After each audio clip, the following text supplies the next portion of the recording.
FIFA world कपच्या हिस्ट्रीमध्ये Brazil आणि इटलीला सोडून कोणत्याच टीमला 2 लागोपाठ वर्ल्ड कप जिंकणं जमलं नाही. इटली तर 1938च्या आसपास जिंकली होती सलग 2 वर्ल्ड कप आणि ब्राझील 1958 आणि 1962ला 2 वर्ल्ड कप जिंकली होती.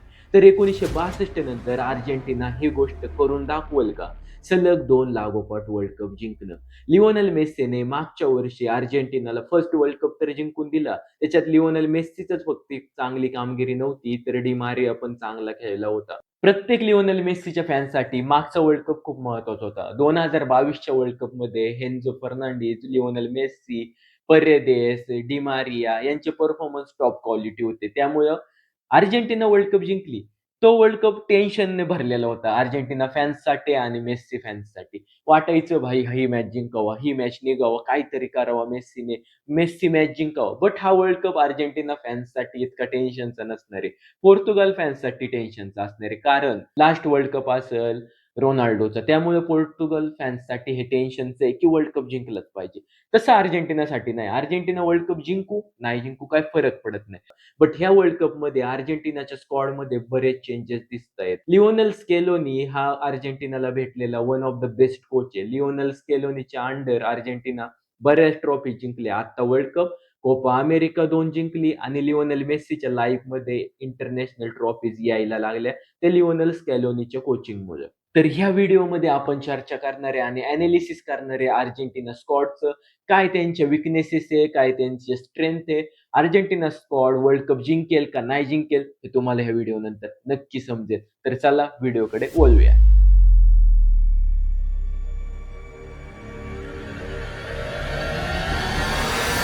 अर्जेंटिना कोणती फॉर्मेशन खेळवती हे अर्जेंटिनालाच माहीत नाही. 4-3-3, 4-2-1-3 काय खेळवतात काहीच माहीत नाही. 4-2-3-1, 4-1-0 ओके बाय बाय.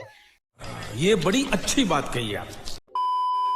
काय खेळवतात भाई? आउट ऑफ पोझिशन जातात प्लेयर्स बरेच, बट ती पोझिशन आहे ना लगेच दुसरा प्लेयर ऑक्युपाय करतो. हेच तर खासियत आहे अर्जेंटिनाची. त्यामुळेच Argentina successful world cup campaign राहिलेलं त्यांचं मागच्या वर्षीचं. अर्जेंटिनाचं स्क्वॉड बाहेर आलेलं आहे, बट त्याच्यामध्ये काहीतरी प्लेयर्स मिसिंग आहे असं बऱ्याच जणांना वाटतंय. आणि का मिसिंग आहे? लिओनेल स्केलोनीपेक्षा आपल्याला काही खास फुटबॉल माहीत नाही. कारण लिओनेल स्केलोनी एक वर्ल्ड कप विनर कोच आहे भाई, त्याला माहिती. बट लोकांचं म्हणणं येतंय की सेनेसी फ्रॉम बोथमत हा प्लेयर टीममध्ये पाहिजे होता. माझं पण मत आहे एल-सी-बी म्हणून खेळवता आला असता. लेफ्ट फुटेड सेंटर बॅक आहे. चांगला बॅकअप ऑप्शन होता आणि बोथमतसाठी तो यावर्षी खूप भारी खेळलाय. त्याचे जे क्लिअरन्स होते ना, म्हणजे अॅक्रोबॅटिक क्लिअरन्स त्याने दिलेत. तगडे होते. मी बघितलेत मॅचेस. आणि त्याचबरोबर ब्युंदिया, लो सेल्सो टीममध्ये ॲड केलाय. त्याचं हे सीझन काही खास गेलं नाही. बट ब्युंदिया लो सेल्सोपेक्षा भारी खेळला होता या सीझनला. तरी पण टीममध्ये दिसत नाहीये. बट आपण त्याच्यावर काय बोलू शकत नाही. कारण लिओनेल स्कॅलोनीचं डोकं आहे. तो ज्या गोष्टी करणार आहे, चांगल्याच गोष्टी असणार आहे टीमसाठी. अर्जेंटिना स्क्वॉडकडे बघितलं तर दिसतंय बऱ्यापैकी स्क्वॉड मागच्या वर्षीचे प्लेयर्स आहे या स्क्वॉडमध्ये बऱ्यापैकी. बट काही चेंजेस तर आहेत. आत्ताच्या त्या स्क्वॉडमधल्या बऱ्याच प्लेयरचा रिसेंट फॉर्म बघितला ना, काही खास चाललेला नाही. बट जेव्हा हे प्लेयर्स अर्जेंटिनाकडून खेळतात ना, यांच्यामध्ये येते ताकद. हे काही पण करायला तयार असतात. अर्जेंटिनाची खासियत आहे भाई. ह्या प्लेयर्सकडे टेक्निकल एबिलिटी आहे चांगली. बट यांच्याकडे टेक्निकल एबिलिटी स्पेनसारख्या मिडफील्डसारखी नसेल, स्पेनच्या प्लेयर्ससारखी नसेल. बट यांची मेंटॅलिटी आहे ना टीमकडून खेळण्याची, यांची कंट्रीकडून खेळताना ना हे प्लेयर डायरेक्ट आहे ना जीवन देऊ शकतात. जीव देऊ शकतात टीमसाठी जीव. काही पण करायला तयार असतात. डर्टी वर्क पण करतात, चांगलं काम पण करतात, काही पण करतात. नुसते पळतात, पळतात, पळतात. दमच लागत नाही त्या डिपॉलला, दमच लागत नाही त्या सिमोनिच्या कार्ट्याला, म्हणजे पोराला. Sorry, sorry. बट हे काही पण करू शकतात. ही आहे यांची टीम. रिसेंट फॉर्मनुसार बघितलं ना अर्जेंटिना टीमचा 100% अर्जेंटिना टीम जिंकलेली आहे मॅचेस लिओनेल स्कॅलोनीच्या अंडर 2026 मध्ये, 25 मध्ये. बट अर्जेंटिना ज्या ग्रुपमध्ये आहे ना वर्ल्ड कपमध्ये, तो ग्रुप आहे ना डेडली तर नाहीये. डेडली तर नाही to be honest. But Argentina मागच्या वर्ल्ड कपची फर्स्ट मॅच सौदी अरेबियाबरोबर विरोधात हारली होती. तर ह्या वर्ल्ड कपला पण असा गेस करू शकता तुम्ही एखादा अपसेट अर्जेंटिना देऊ शकते. आणि तो अपसेट मे बी पहिली मॅचच असू शकते. बघूयात. जे घडू शकतं ते घडू शकतं. जे घडणार आहे ते घडणार आहे. बट त्यांचा जो ग्रुप आहे ना, अल्जेरिया आहे ग्रुपमध्ये, ऑस्ट्रिया आहे, जॉर्डन आहे. अल्जेरिया एक असू शकते टीम जी अर्जेंटिनाला एखादी मॅच हरवू शकते. कारण अल्जेरियामध्ये महरेज खेळतोय. अल्जेरियाने आत्ताच नेदरलँड्सला हरवून आले ते आणि नेदरलँड्स इतकी खराब टीम नाहीये. त्याच्यामध्ये व्हॅन डायक खेळतोय भाई. टीममध्ये डी जॉंग सारखे प्लेयर्स आहेत. मोठे प्लेयर्स खेळतात त्या टीमकडनं. त्यांना अल्जेरियाने हरवले. वर्ल्ड कपमध्ये आल्यावर आणि फ्रेंडलीजमध्ये डिफरन्स असतो. वर्ल्ड कपच्या ग्रुप स्टेजेसमध्ये अर्जेंटिना टॉप 2 मध्ये फिनिश करणार हे तर 100% लिहिलेलं आहे. आता अर्जेंटिनाच्या स्क्वॉडकडे एक लक्ष देऊ. स्क्वॉडमध्ये goalkeepers Emi Martinez from Aston Villa, Rulli from RCLA, Musso from Atletico de Madrid. गोलकीपर्समध्ये स्टार्टिंग गोलकीपर आपल्याला माहिती इमी मार्टिनेजच असणार आहे. मागच्या वर्ल्ड कपमध्ये जो परफॉर्मन्स दिला होता इमी मार्टिनेजने, नो डाऊट भाई वर्ल्ड कपच्या हिस्ट्रीमधला one of the best goalkeeper performance होता तो. तो सेव्ह कोलोमुआनीच्या अगेन्स्ट फायनलमध्ये वर्ल्ड कप डिसाइडिंग राहिला भाई. तिथून लिओनेल मेस्सीच्या हातात वर्ल्ड कप आला. तिथून अर्जेंटिना ट्रॉफी जिंकली. तो सेव्ह नसता झाला तर may be world cup Argentina जिंकली नसती. एम्बापेच्या हातात वर्ल्ड कप असता आणि वर्ल्ड कप लागोपाठ फ्रान्स जिंकली असती. बट एमी मार्टिनेज आहे भाई. One of the best shot stopper आहे तो. One of the best goalkeeper आहे in the game right now. Big game mentality player आहे आणि penalty specialist. But Emi Martinez तर एज झाले. 4 वर्ष वाढले त्याच्या जीवनामध्ये मागच्या वर्ल्ड कपपेक्षा. बट वर्ल्ड कप आहे आणि इमी मार्टिनेज त्याला माहिती आहे. ॲस्टन विला बरोबर त्याचे हे सीझन भारी राहिले. इमी मार्टिनेज आणि वर्ल्ड कप भाई तो तगडा खेळणार आहे. लिहून देतो. सेकंड गोलकीपर जोआन मुसो असू शकतो फ्रॉम ॲटलेटिको दी मद्रिद. जेव्हा ओब्लाकला इंजुरी झाली होती बार्सिलोनाच्या अगेन्स्ट चांगला परफॉर्मन्स होता आपल्या मुसोचा. तर मुसो एक चांगला बॅकअप आहे आणि थर्ड गोलकीपर मार्सिएले कडून आहे. त्याचं नाव आहे रुली. गोलकीपिंगमध्ये अर्जेंटिना आहे ना एकदम तगडी टीम आहे. त्याच्यात काही विषयच येत नाही. डिफेंडर्समध्ये अर्जेंटिनाकडून आहे Cristiano Romero from Tottenham, Lisandro Martinez from Man United, Otamendi from Benfica, Molina from Atletico Madrid, Tagliafico from Lyon, Montiel from River Plate, Medina, Facundo Medina from Marseille, Balerdi from मार्सिएले.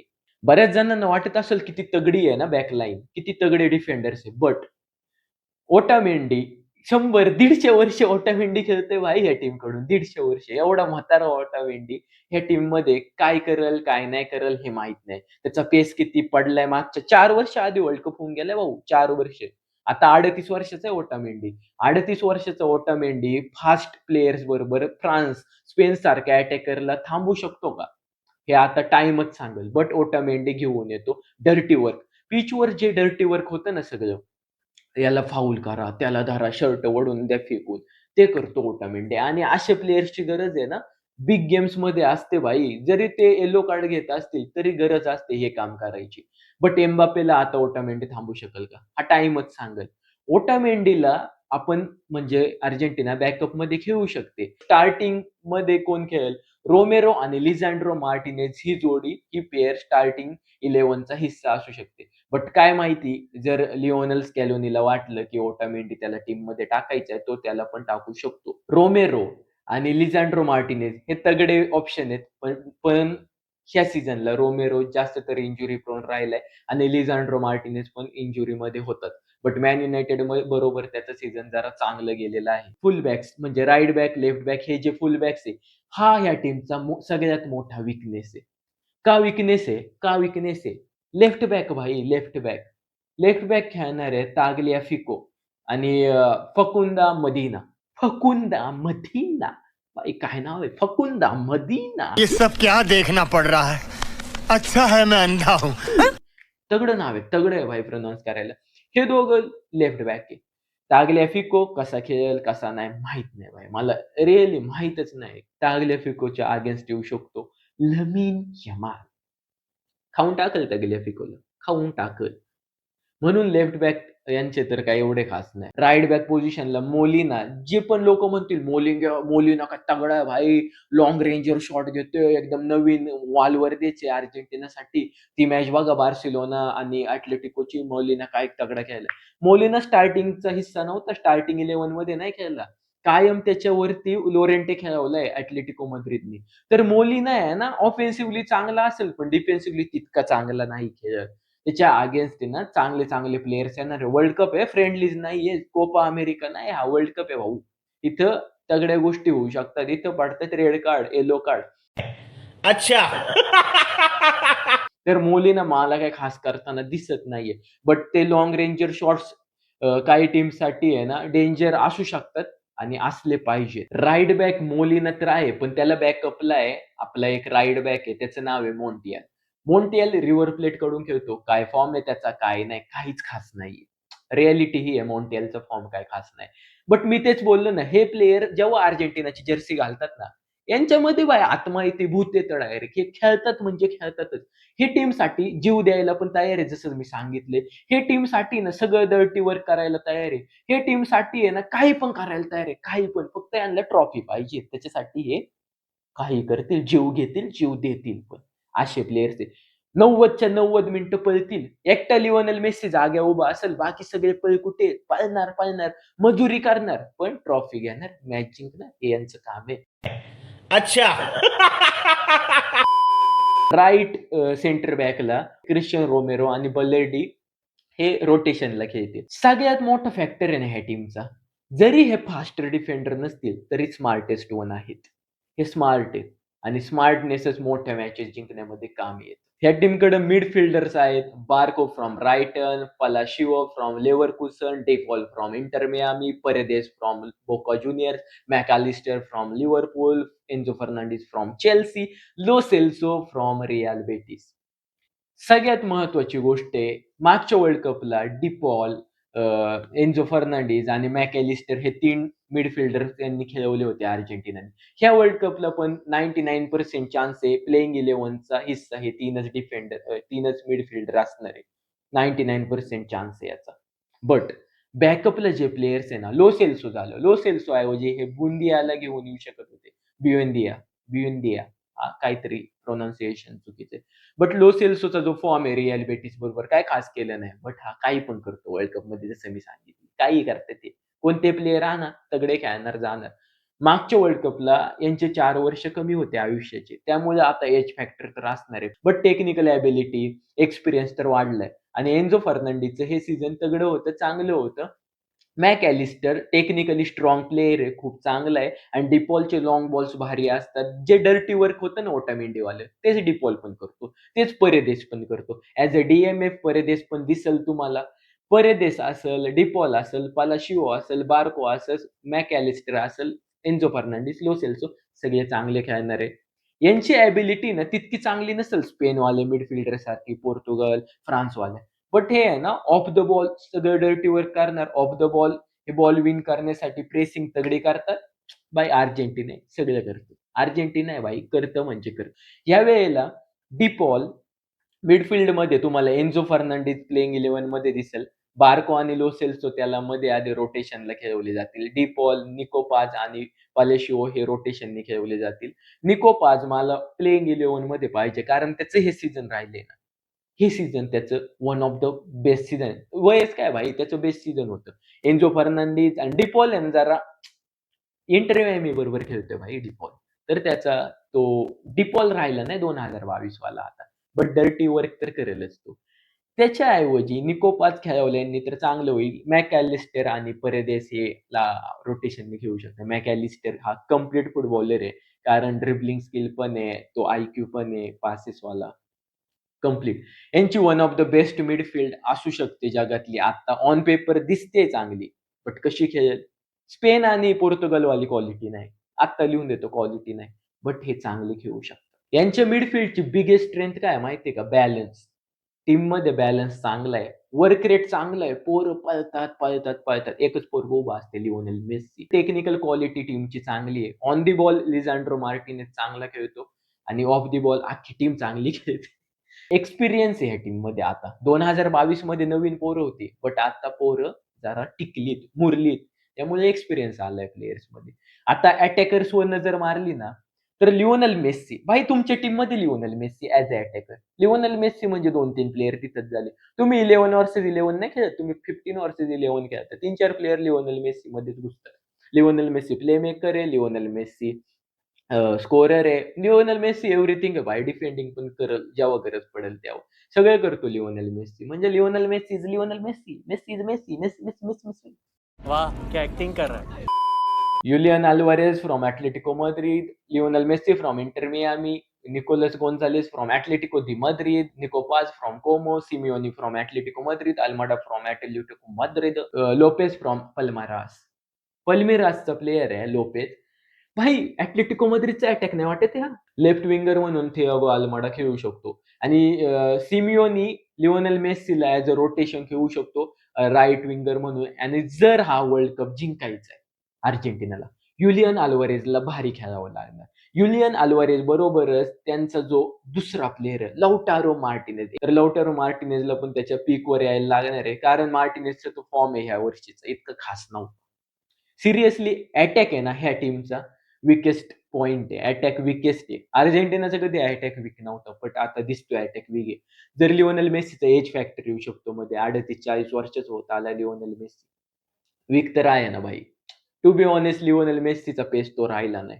आणि बट लिओनेल मेस्सीची play making ability तर आहे. Lionel Messi खेळेल जसं त्याला खेळायचे. World कपमध्ये ना युलियन अल्वारेज, गोन्झालेज, सिमिओनी यांना पासेस तगडे भेटतील लिओनेल मेस्सीकडून, असे लाईन ब्रेकिंग पासेस.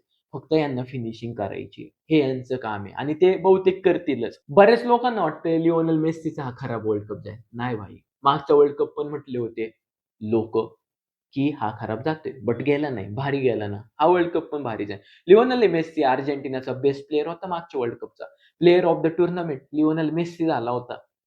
ते लिओनेल मेस्सीच तर बॅलंडोर जिंकला होता. हा वर्ल्ड कप लिओनेल मेस्सी जिंकला तर सुपर बॅलंडोर ते लिओनेल मेस्सीला मिळून तर जाणारच आहे. बट अटॅक कमजोरी अर्जेंटिनाची कधीच नव्हती. आता दिसते अटॅक कमजोरी, कारण left side of the field अर्जेंटिनाचा इतकी खास वाटत नाहीये. This is team of Messi, but now this is team of Alvarez भाई. अल्वारेज प्रेसिंग करतो, गोल स्कोअर करतो, सगळं काय करणार आहे. ही टीम आहे ना अशी प्रेसिंग करते, अशी म्हणजे कसे लांडगे मागं लागतात ते तरच मागं लागतं, तशी प्रेसिंग आहे टीमची. म्हणून काय घाबरायची गरज नाही. बॉल विन तर करून आणताय. डर्टी वर्क होईल थोडं, थोडे येलो कार्ड रेड कार्ड पडतील, पण पडणारच आहे. माझी प्लेइंग 11 आहे ना अर्जेंटिनाच्या ह्या वर्ल्ड कपसाठी ही असणार आहे. Martinez as a goalkeeper, Romero आणि मार्टिनेज म्हणजे लिझांड्रो मार्टिनेजची जोडी खेळेल, पेअर खेळेल ॲज अ सेंटर बॅक. त्याच्यानंतर Molina as a right back खेळेल, लेफ्ट बॅक असेल ताग्लियाफिको, एन्झो फर्नांडिस, डेपॉल आणि मॅकॅलिस्टर ॲज अ मिडफील्ड खेळतील. लिओनेल मेस्सी राईट विंगर म्हणून स्टार्ट करेल किंवा अटॅकिंग मिडफिल्डर रोलमध्ये पण येऊ शकतो, जेव्हा सिमिओनीला हे ऑन आणतील, एन्झोला बसवतील, असं काहीतरी चालेल. निको गोन्झालेस लेफ्ट विंगर खेळेल. हा माझा स्टार्टर लेफ्ट विंगर आहे निको गोन्झालेस. आणि as a starting striker Julian Alvarez असणारे स्टार्टिंग स्ट्रायकर. आता ह्या टीमच्या बिगेस्ट स्ट्रेंथ आणि विकनेसेसवर आलं तर स्ट्रेंथ काय? हे आहे ना आता कोपा अमेरिका, मागचा वर्ल्ड कपचे चॅम्पियन आहे, डिफेंडिंग चॅम्पियन आहे. तर यांच्या डोक्यात मेंटॅलिटी तर यांची बनली की आपण स्ट्रॉंग टीम आहे. ही महत्वाची गोष्ट असते. कधी-कधी फुटबॉल आहे ना पिचवर खेळण्यापेक्षा ऑफ द फील्ड खेळायला जातो. म्हणजे तुमची मेंटॅलिटी काय आहे? तुम्ही गेमच्या अगोदर विचार काय करताय? जर आधीच मॅच हारले ना खेळायच्या आधी, तर मॅच तुम्ही हारणारच आहे. आधी मनातून जिंकून आलेत, ते तर दुसरी गोष्ट आहे पिचवर तुम्ही जिंकताय का हारताय. आधी तर जिंकले ना ते महत्वाचं आहे. म्हणजे ऑफ द पिच यांचा मॅनेजर चांगला आहे. हा पोरांच्या डोक्यात फीड करणार. यांना स्पून फीडिंग होणार आहे. फक्त यांना पिचवर खेळायचे. आणि लिओनेल मेस्सी ज्या प्रकारे स्पीच देणार आहे, लीडर आहे. लिओनेल मेस्सी कॅप्टनपेक्षा लीडर आहे ह्या टीमचा. म्हणून लिओनेल मेस्सी काढेल भाई. ह्या पोरांकडून परफॉर्मन्स काढून घेईल. विकनेस ह्या टीमचा असणार आहे. ओटामेंडी हँडल करू शकेल का एम्बाप्पे याच्यासारखे फास्ट प्लेयर्सला? हॅरी केन आहे भाई. हॅरी केन आहे, लमिन यामाल आहे. असे प्लेयर्स हँडल करणं अवघड जाईल. तसंच मोलिना बरोबर ओटामेंडीला खेळायचे. रोमेरोचा तो फिटनेस आहे का? मेस्सी ह्या एजला तो परफॉर्मन्स ड्रॉप करेल का? का परफॉर्मन्सच ड्रॉप होईल? ते बघण्यासारखं असेल. विकनेस यांची लेफ्ट हँड साइड आहे. लेफ्टच्या बाजूने ह्या टीमला आहे ना काय खास अटॅक बिल्ड नाही होणार आहे. राइट साइडनी सगळे अटॅक बिल्ड होतील. लिओनेल मेस्सीच्या आसपास गेम फिरल. युलियन अल्वारेजच्या आसपास गेम फिरल. मेस्सी किती मिनिट खेळतो ह्या मॅचमध्ये, प्रत्येक मॅचमध्ये ते बघण्यालायक असेल. बट सगळ्यात बिगेस्ट मी आपलं ट्रुथ सांगतो तुम्हाला. अर्जेंटिना वर्ल्ड कप जिंकते. जिंकते. काय वाटतं वर्ल्ड कप जिंकते? मला नाही वाटत वर्ल्ड कप जिंकते. अर्जेंटिना सेमीफायनलच्या आसपास पोहोचू शकेल, तिथून बाहेर पडेल बहुतेक. कारण स्पेन, फ्रान्स ठीक आहे बघू काय होते. वर्ल्ड कप विषयी प्रेडिक्शनची व्हिडिओ येते आणि स्क्वॉड रिव्ह्यूची पण व्हिडिओ येते. तर अशाच व्हिडिओसाठी चॅनलला सबस्क्राईब करा. इथपर्यंत व्हिडिओ बघितला. Thank you. Instagramवर फॉलो करा. डिस्क्रिप्शनमध्ये लिंक आहे. थँक यू मित्रांनो. मजा करा, मजेत राहा. पुढच्या व्हिडिओमध्ये भेटूयात. बाय.